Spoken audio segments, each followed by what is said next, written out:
નમસ્કાર મિત્રો, આજે આપણે વાત કરીશું કે અત્યારે મહેપતસિંહનો બહુ વિરોધ થઈ રહ્યો છે કે મહેપતસિંહ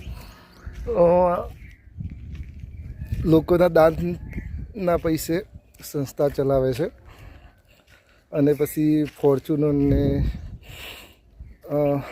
ડિફેન્ડરને એવી મોંઘી મોંઘી ગાડીઓ ફેરવે છે.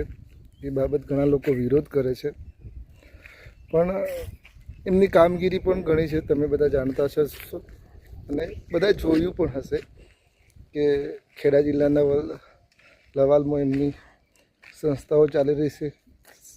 શિક્ષણિક સંકુલ 1-2 અને એક વૃદ્ધાશ્રમ, એવું ઘણી સેવાઓ કરી રહ્યા છે. એ લોકો એ પોતાની પણ મહેનત છે અને બીજી લોકોને દાન આપે છે, એનાથી પણ આ સંસ્થાઓ ચાલે છે. પરંતુ જે વિરોધ કરે છે એ લોકો સુધી મારો એક મેસેજ છે, અને જે એમના માટે નેગેટિવ વિચારતા હોય એમના માટે, કે બાપુ તો લોકોનો દાન લઈને ચલાવે છે સંસ્થાઓ, પરંતુ એનો વિરોધ કરો છો બરાબર છે. કદાચ ભૂલચૂક હોય ના હોય, પણ બને ત્યાં સુધી મને ખબર છે કે બાપુ ખોટું નહીં કરે. જેને વિચાર છે સેવાનો એ તો નહીં જ કરે.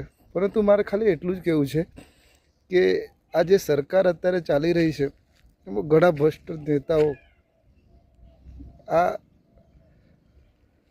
જે લોકોના ટેક્સથી જ આ સરકાર ચાલે છે, અને એમાં ઘણું ખોટું થાય છે.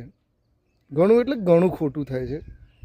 અને એમાં નેતાઓ, ઘણા ધારાસભ્યો મોટી મોટી ગાડીઓને એનો વિરોધ કોણ કરશે?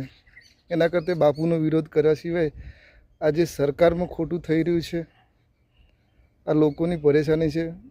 વિકાસના નામે લોકોને આટલા બધા ટેક્સ સરકાર લે છે, છતાં પણ આજ સુધી કોઈ ઘણા એવો પ્રદેશ છે કે જેમાં કોઈ ઘણા વિકાસ નથી થયા. લોકોના ટેક્સના પૈસા, તેમ છતાં એનો વિરોધ કરો.